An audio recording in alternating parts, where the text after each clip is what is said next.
QRS estrecho, generalmente o angosto, es menor o igual a 0.12 segundos. ¿Okay? Y las QRS anchos, mayor o igual a 2. Generalmente son ventriculares. Dentro de los QRS angostos está la fibrilación auricular. ¿Okay? Es el tema que vamos a tocar.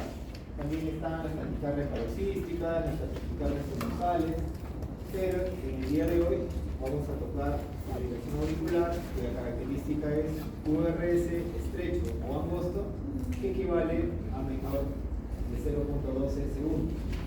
¿Okay?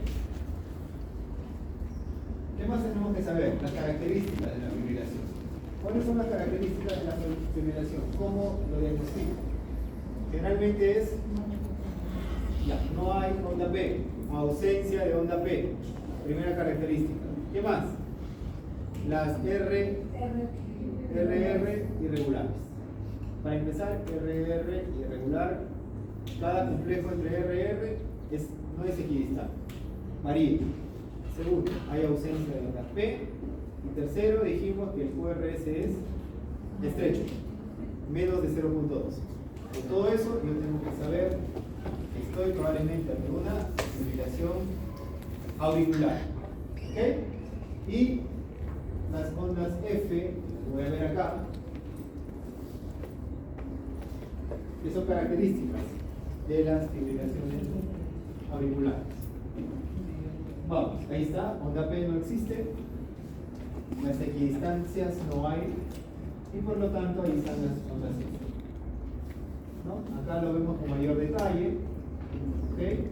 Miren las R y las R's, las ondas F y las R con R acá, y acá la onda R con el complejo QRS son totalmente no distantes.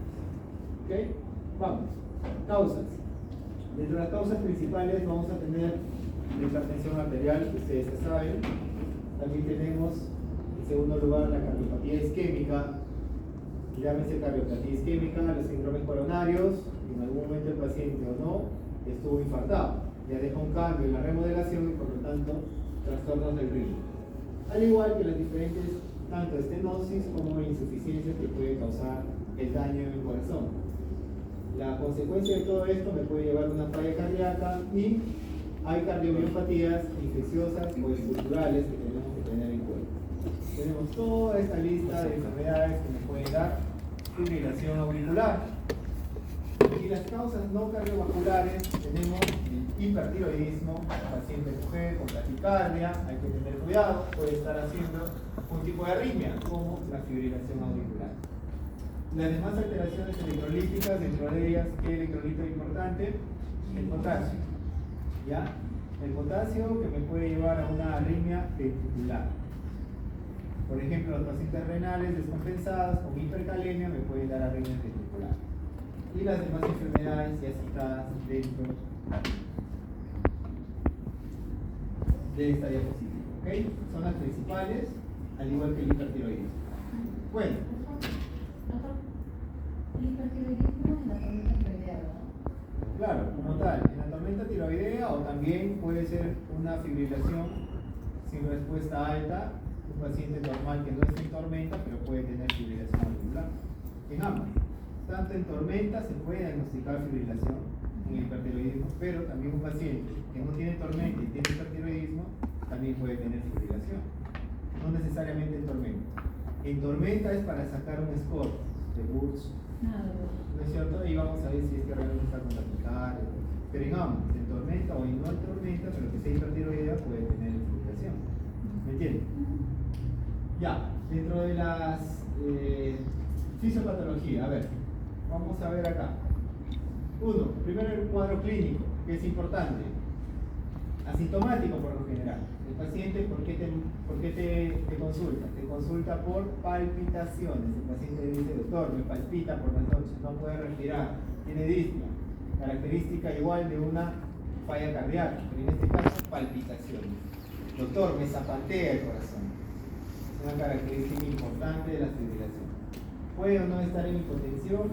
Hay lo más importante acá que tengo que ver, el pulso deficitario. Pulso deficitario es una característica importante de las FA, de las taquirriñas, en este caso de la fibrilación auricular. Y bueno, consecuentemente de esto puede dar lipotimia o síncope. ¿Qué significa? Como hay un cambio en la remodelación, como ustedes ven acá, las vías, tanto del nodo sinoauricular y luego termina siendo la vía principal derecha, izquierda, la fibra de Purkinje, ¿no es cierto? Que terminan acá. ¿Qué pasa? Una de estas vías no conduce. Y al no conducir, el circuito de reentradas, todo da la vuelta acá, a nivel de aurícula. Entonces, este remolino que ven ustedes acá hace que también la sangre haga factores procoagulantes y por diferencia de presiones se envíe émbolos al sistema sanguíneo. ¿Ok? ¿Cuál es la consecuencia? Que el paciente puede tener un stroke, un ACV, tromboembolia pulmonar, infarto cardíaco. Entonces, ¿qué significa? Causas de estos hacen que la fibrilación cobre un rol importante en las enfermedades como ACV, tromboembolismo pulmonar. Entonces, causas de ACVs isquémicos, ¿qué tenemos que buscar a la cabeza?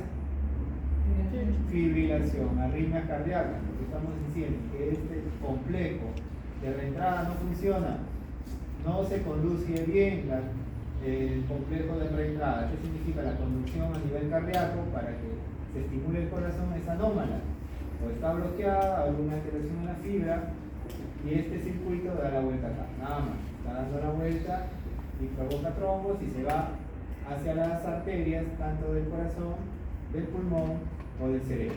Entonces, causas de ACV, fibrilación auricular. Todo paciente que viene a emergencia, un EKG, sí o sí, si es que sospechan en ACV. Ojo.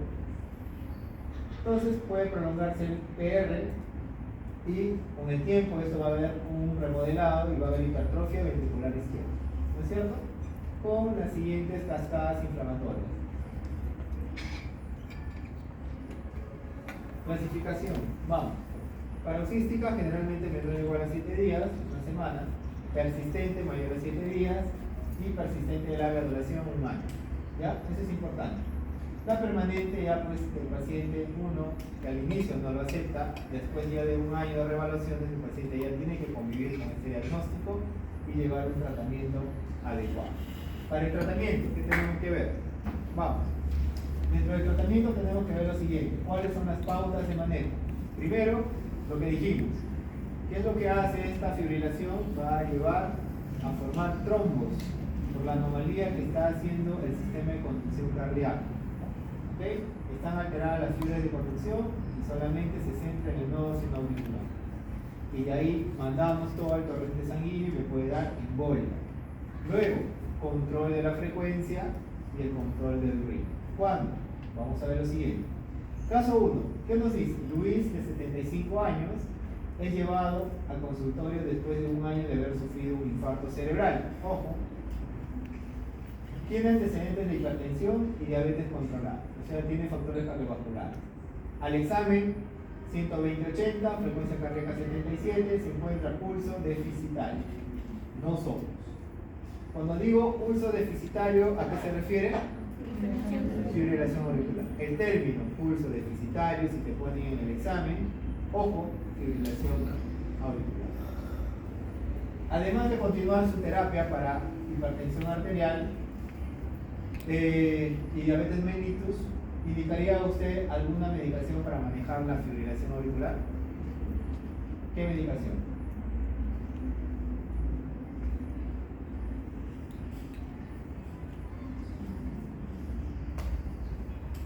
Vamos. Prevención de trombo. ¿Qué aspectos debemos valorar? Primero, presencia o no de prótesis valvular. Segundo, riesgo de tromboembolismo, riesgo de sangrado y presencia de enfermedad renal. Son las clasificaciones que tenemos que valorar para yo decidir dar un tratamiento de prevención o dar anticoagulación. En este caso, ¿el paciente cuántos años tiene? 75 años. Más de 65 el riesgo de sangrado aumenta. Ojo, pero ¿qué tengo que saber? Si el paciente tiene prótesis o no valvular, es decir, si el paciente es valvular. ¿Qué fue? ¿Dónde? No sé.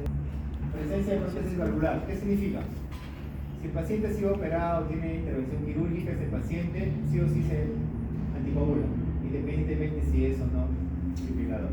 El paciente con presencia de prótesis valvular se anticoagula. ¿Con qué? Con warfarina. De frente. Ese es el dato que tenemos que tener en claro. No tenemos mucho tiempo, tenemos que dar los datos precisos. Paciente con prótesis valvular se anticoagula. De frente. ¿Con qué? Con warfarina. Los anticoagulantes nuevos en prótesis valvular no han demostrado mejoría más que la warfarina. ¿Ok? Listo. Luego, tengo que ver el riesgo de tromboembolismo. Si el paciente ha tenido ya previos infartos cerebrales, previos infartos coronarios, ¿tienen alto chance de hacer tromboembolia? Claro que sí. Claro que sí. También hay un riesgo de clasificación Wells, la escala Wells, que también me puede ayudar en eso. ¿Es cierto? Riesgo de sangrado. Si el paciente tiene más de 65 años, puede tener riesgo de sangrado. Sí. ¿Con quiénes? Con warfarina. Los anticoagulantes nuevos tienen mayor protección para el riesgo de sangrado, más que la warfarina. Y presencia de enfermedad renal. Todo paciente con enfermedad renal, o paciente que ya tiene una depuración menos de 30, tengo que tener cuidado con los nuevos anticoagulantes orales, porque la depuración con menos de 30, por lo general, se suspende. ¿Ok? Entonces, vamos. Con este paciente que ha sufrido un infarto cerebral, tiene antecedentes de hipertensión y diabetes controlada. Al examen tienen eso y la frecuencia cardíaca es 77. Se encuentra pulso deficitario y no somos. ¿Qué haría en este paciente para evitar un nuevo evento coronario? Primero, ver la edad, 75 años. ¿Tiene riesgo de sangrado? Probablemente sí. Segundo, el paciente, si tiene riesgo deficitario, sí. Tiene fibrilación. Cuando tienes una fibrilación y no tiene prótesis valvular, ¿qué tengo que hacer? Un score que se llama CHA2-VASc. El score CHA2-VASc, ¿qué me va a ayudar a valorar? Uno, es un acrónimo. La edad, diabetes, hipertensión, enfermedad vascular, enfermedad periférica arterial. El paciente solo teniendo un stroke ya tiene 2 puntos. ¿Cuándo anticoagula en un paciente?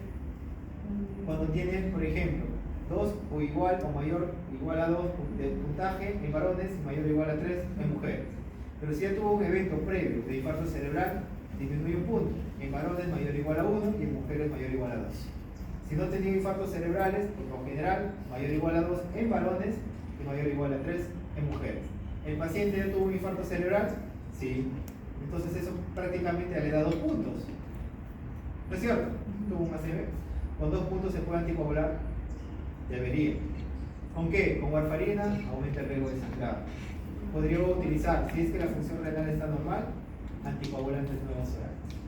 Dentro de ellas puedo elegir, puede ser dabigatran o apixaban. Ojo, estamos diciendo varias cosas. ¿Ah? Ya, lo que acabamos de decir, valvular. Si tiene prótesis, sí o sí con. No, si tiene prótesis valvular. Warfarina. Ahí está. Vamos. Para FA con estenosis mitral moderada, severa y prótesis valvular mecánica. Aquellos que han tenido recambio valvular. Y aquellos que tienen estenosis, ¿qué voy a hacer? Voy a dar warfarina. Solo en 2 casos doy warfarina, estenosis mitral y recambio valvular, ya sea aórtica o también mitral. Los que tienen recambio valvular o prótesis, warfarina, no se olviden. Y los que no son valvulares, los que no tienen recambio, ¿qué hago? CHA2-VASc, lo que estamos diciendo. Ahí está. Puedes usar warfarina o los nuevos anticoagulantes orales, pero el riesgo con warfarina es el sangrado. ¿Ok? Listo. Ahí está. CD, falla cardíaca, hipertensión, edad mayor o igual a 75, diabetes, stroke. Mira, los que te dan 2 puntos son mayor o igual a 75 y el stroke. ¿Cuántos años tenía el señor? 75. ¿Y tuvo un evento previo vascular, cerebrovascular? Sí. Tenemos 4 puntos hasta el momento. Diabético también. ¿Cuánto de score CHA2-VASc tendrá ese señor? 5. Mira, ¿y 5 o 6?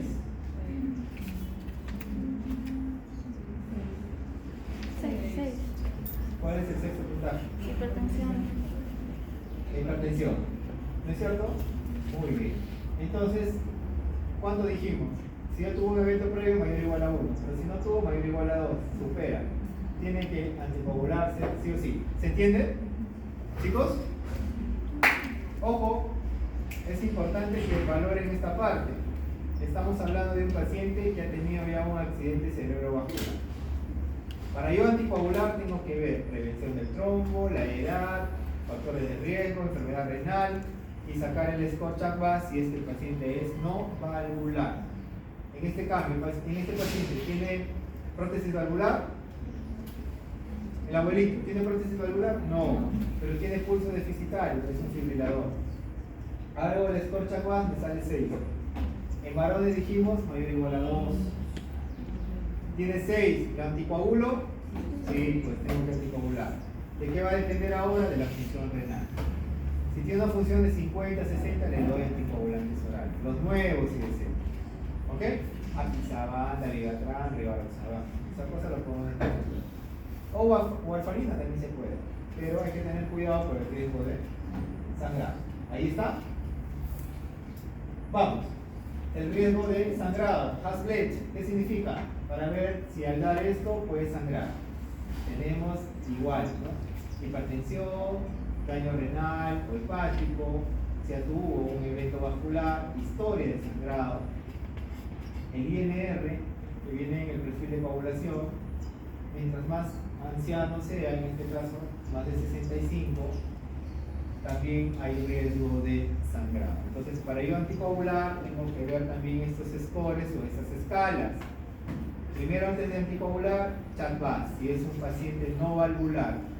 ¿Se entiende? Si es un paciente que voy a anticoagular, hay que ver si hay un factor que me puede llevar al sangrado. Dentro de ellas, el Haslet. Mayor o igual a 3 puntos, ¿qué pasa? Aumenta el riesgo de sangrado. Y hay que tener mucho cuidado. Vamos. Igual, entonces, ¿qué vamos a hacer? ¿Con qué fármaco contamos? Fácil, una mnemotecnia rapidito.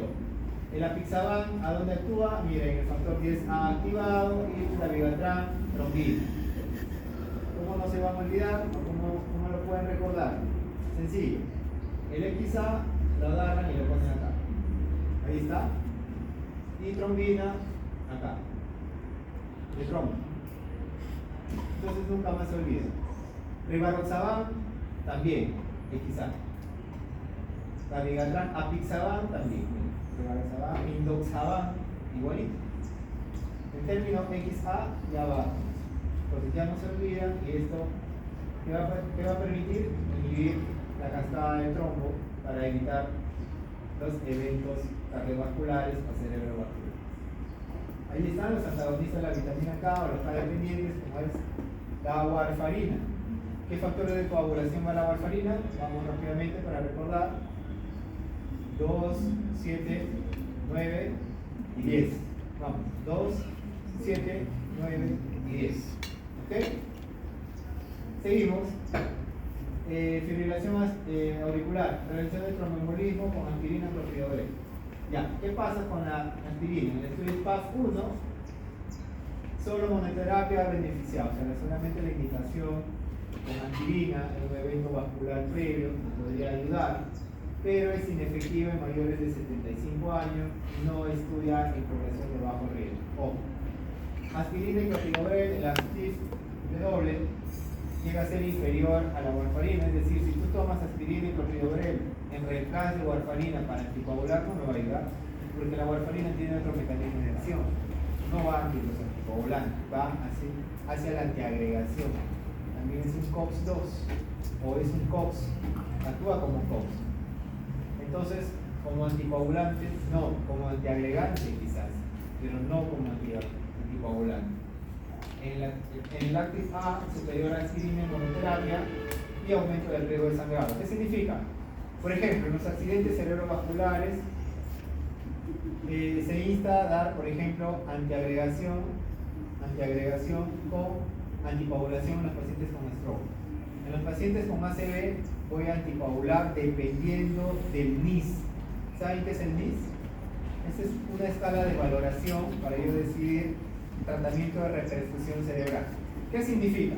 Si un paciente o un familiar que llega a emergencia, ojo acá chicos, un paciente que llega a emergencia con déficit motor de cualquier lado, está dentro del rango estimado, 4.5 horas esa hora, ¿verdad?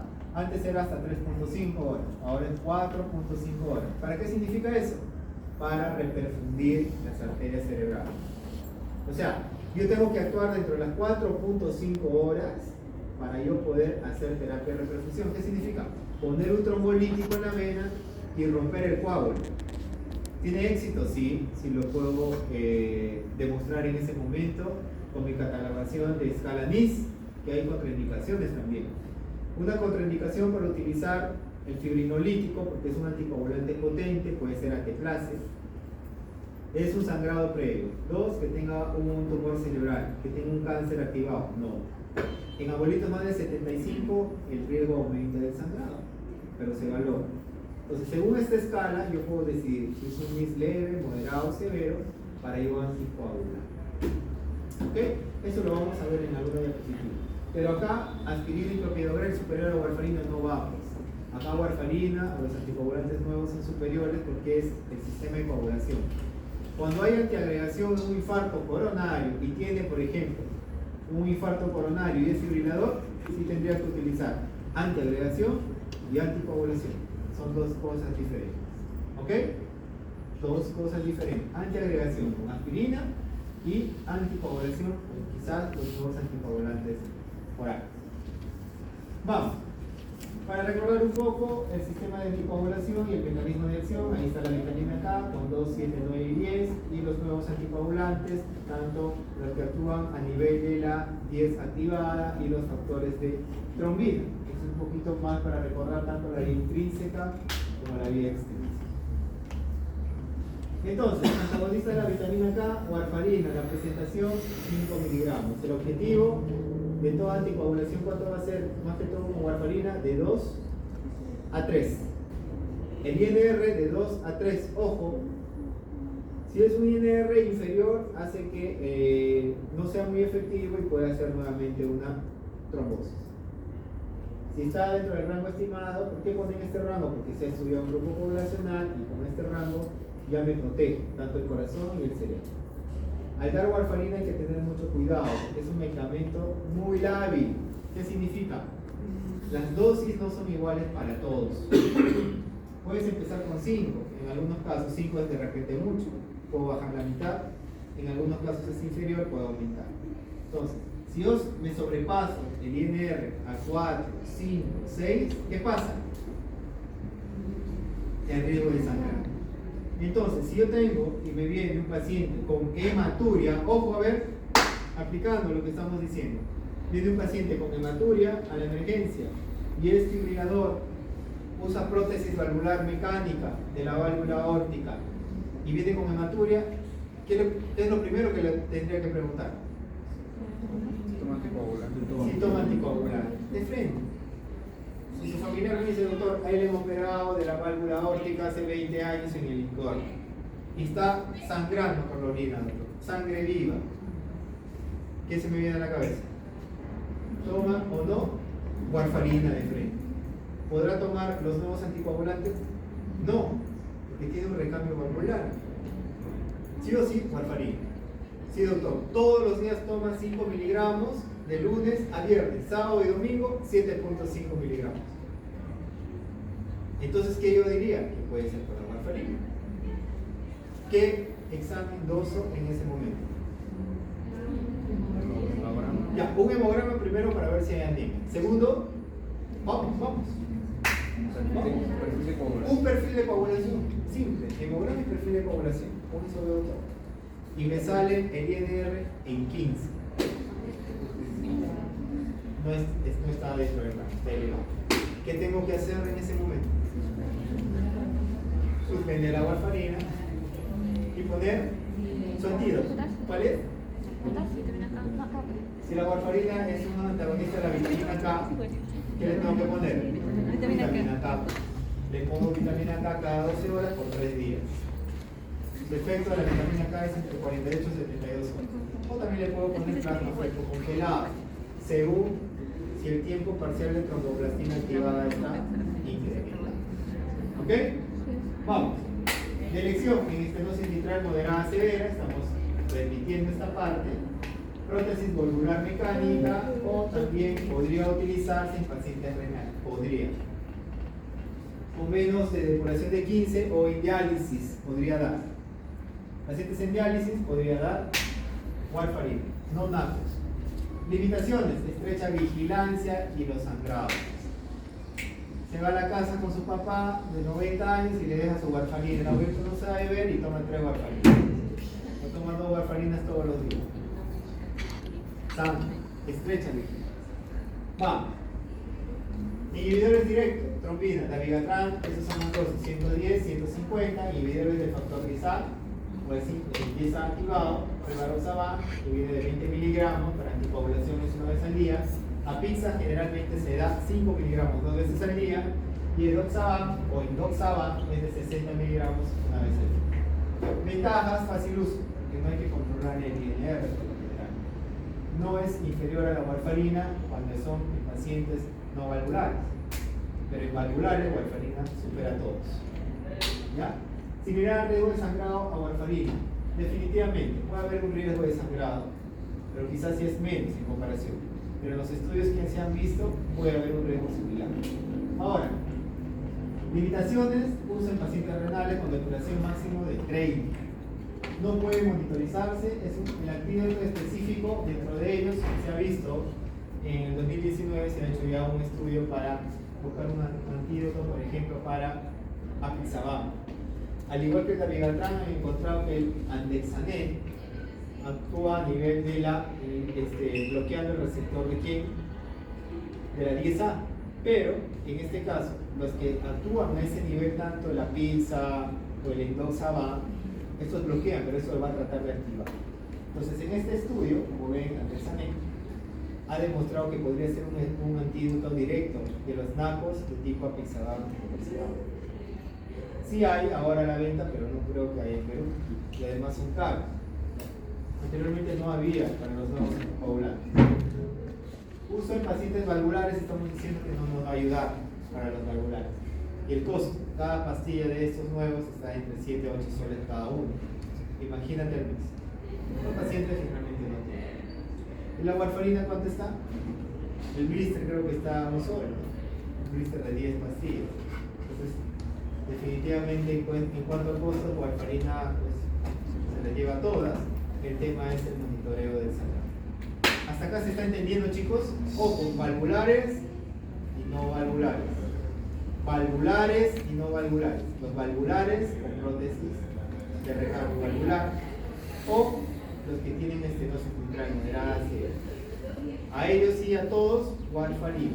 En los no valvulares, mi score facilito, mi changas y B, mayor o igual a 2 en varones, mayor o igual a 3 en mujeres. Según eso, le doy anticoagulación. De lo que quieras, NACOS o warfarina. Y en los valvulares solo, warfarina. ¿Estamos? Si quiero ver el riesgo de sangrado, Hasbled. Nada más.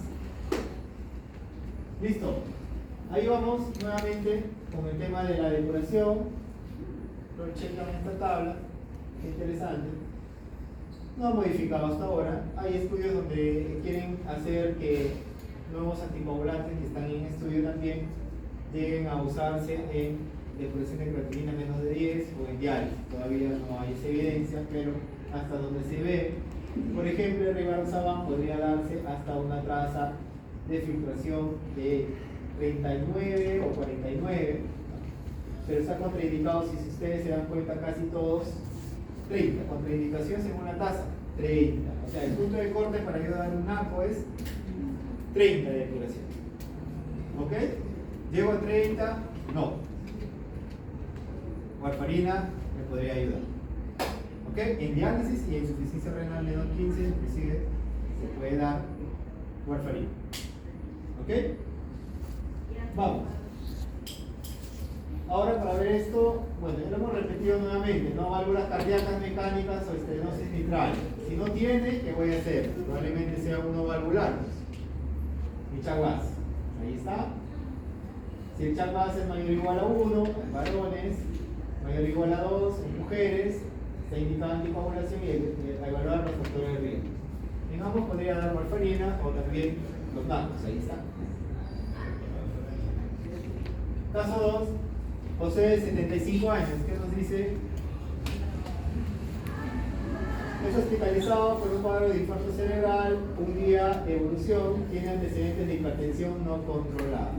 Ojo, al examen, su presión arterial 130/90 y tiene una frecuencia cardíaca de 77. Se encuentra pulso deficitario. ¿Qué tengo que ver acá? El tiempo, ha tenido un infarto cerebral, pulso deficitario y tiene hipertensión no controlada. ¿Chaguas? Mayor o igual a 2. ¿No? ¿Cuánto chaguas?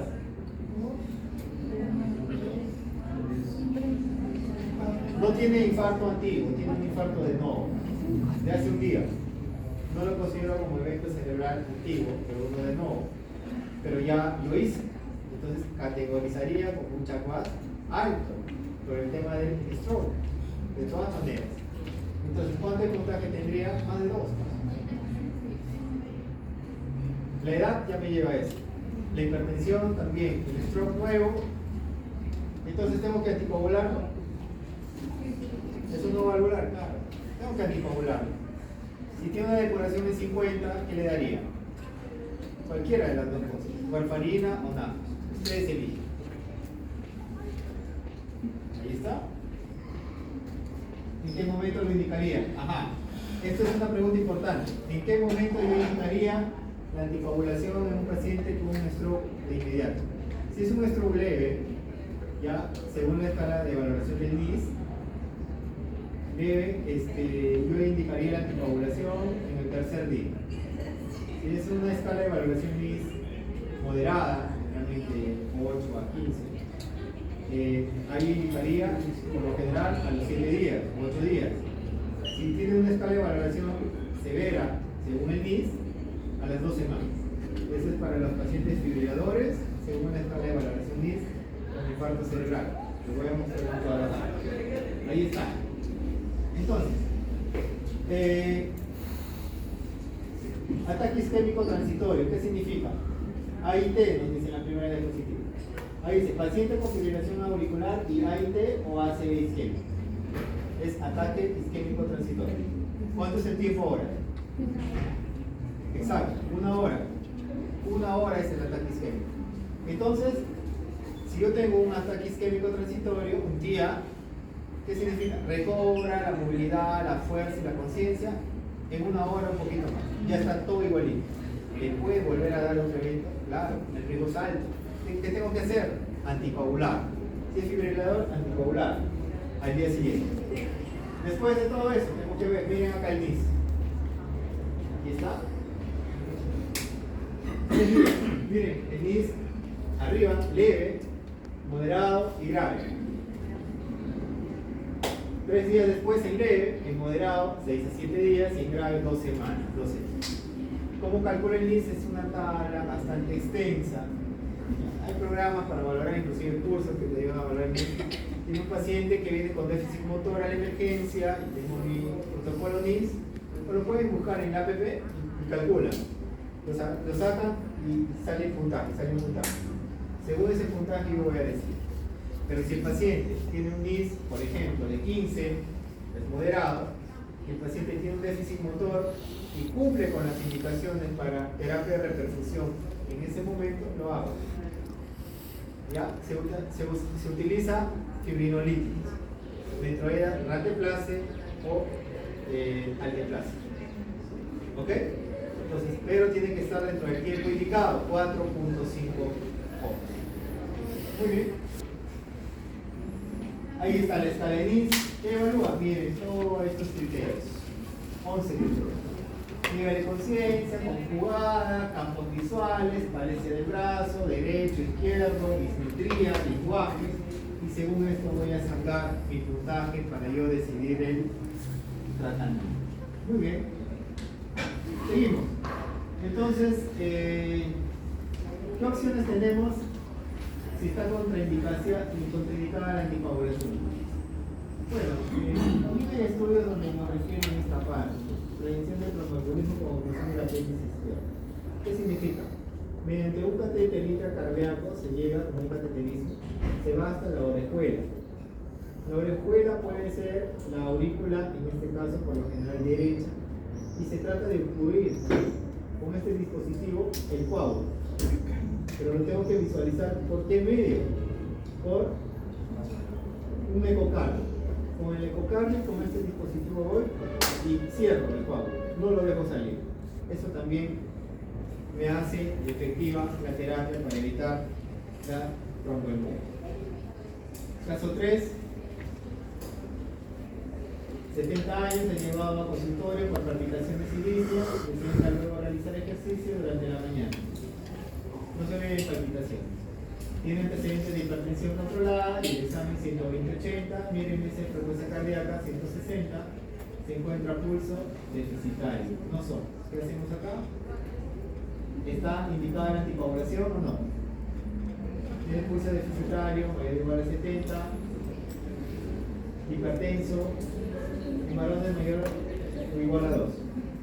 ¿Qué indicación tendría con respecto a la fibrilación auricular? Vamos a ver acá. Control de la frecuencia. Tener en cuenta la presencia de hipotensión, falla cardíaca o EPOC. ¿Por qué? Porque no se olviden que los betabloqueadores están contraindicados en EPOC y asma. EPOC y asma, los betabloqueadores, hay que tener cuidado. Si el paciente tiene falla cardíaca aguda, hipotensión y EPOC, el paciente está inestable hemodinámicamente y es una indicación inclusive de cardioversión eléctrica. ¿Cuándo hay cardioversión eléctrica? Cuando el paciente está con estado de hemodinámica, inestable, hipotenso. ¿Ya? Vamos, manejo agudo, ¿qué tenemos que hacer? Betabloqueadores. ¿De qué tipo? Metoprolol, esmolol.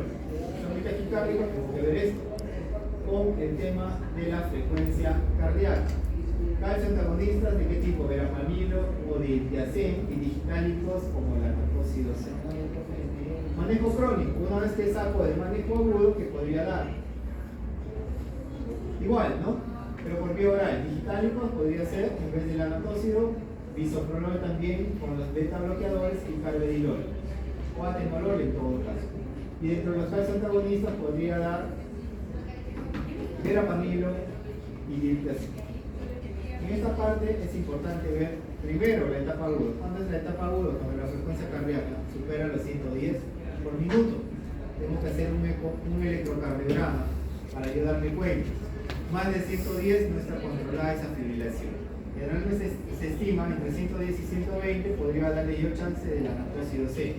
Por encima de 120 ya tendría que utilizar el manejo de endovenosos, ¿no? Betabloqueadores, antagonistas del calcio y digitálicos.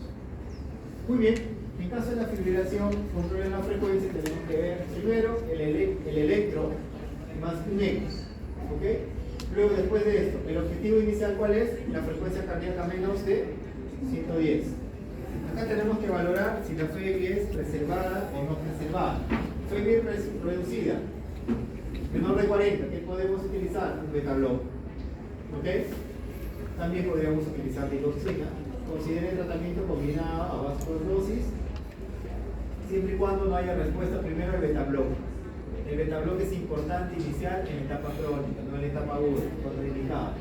F mayor o igual a 40, podemos utilizar ¿cuál de ellos? Diltiazem con verapamilo. Son calcio antagonistas de tipo no dihidropiridínicos. Betablox y digoxina. Se puede combinar igual en ambos, pero según esto es la FEBI en falla cardíaca. Ahí tenemos los fármacos según su nomenclatura, según su dosis, que ustedes también la podrían revisar. Y el caso 4 es Javier de 80 años, se lleva a emergencia por presentar disnea y palpitaciones. Tiene antecedente de hipertensión arterial sin tratamiento. Miren, el examen físico que tiene el paciente está hipotenso, ¿no? Está chocado. ¿Presión arterial cuántos? 80, 50, ¿no? Creo que tiene clase. Ya, ahorita acabamos. Faltan 5 minutos. 80, 50, mi frecuencia cardíaca me falta. Estamos en hora todavía. Mi frecuencia cardíaca es 160, ¿ya? Tiene pulso deficitario. Entonces, ¿qué vamos a hacer? Si el paciente, chicos, ojo acá, todavía faltan 4 minutos. El paciente tiene inestabilidad hemodinámica, ojo. inestabilidad hemodinámica con pulso deficitario, estamos ante una fibrilación con respuesta alta.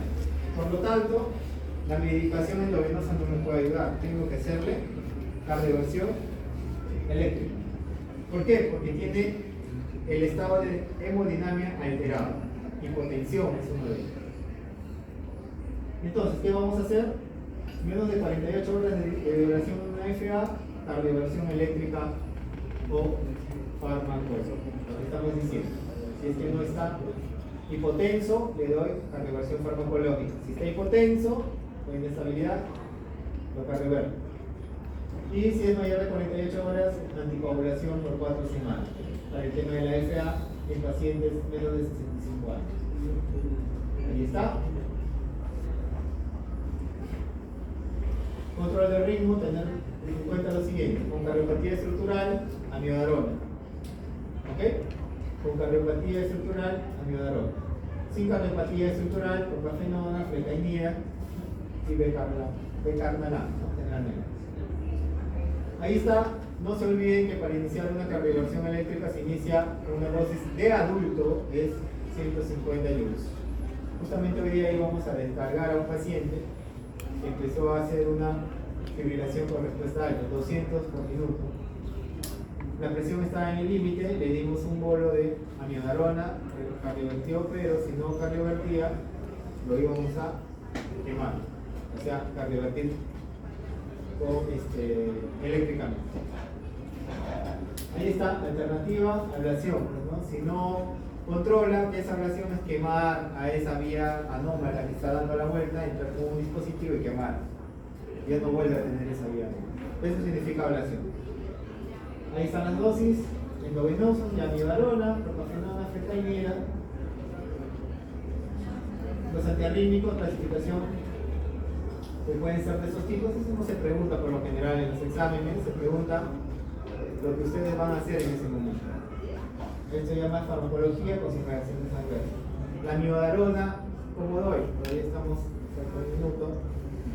La amiodarona con hipotensión no doy. Ojo, si yo voy a dar amiodarona y el paciente está hipotenso, mejor no le doy porque le puedo hipotensar más. Si el paciente está hipotenso, tiene inestabilidad hemodinámica, no amiodarona. ¿Qué hago? Lo quemo. Cardioversión eléctrica, indicada en pacientes inestables.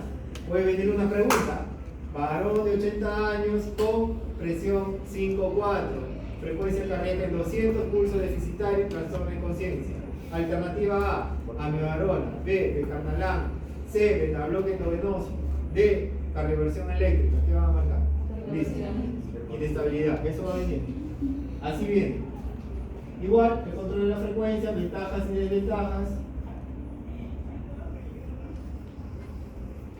Igual, eso hay que repasarlo, por favor, es importante.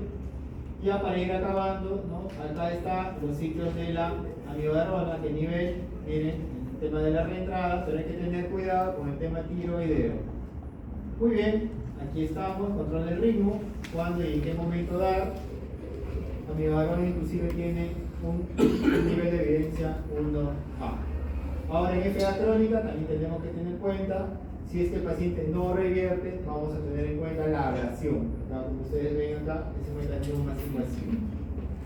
La insuficiencia cardíaca va muy bien, pero los pacientes que no tienen cardiopatía estructural van mucho mejor. Acá está el doctor Pablo, que es el jefe de la hemodinamia de profisiología del Hospital 2 de Mayo, haciendo ablaciones, ¿no? Quemando los nódulos. Muy bien, eso es todo.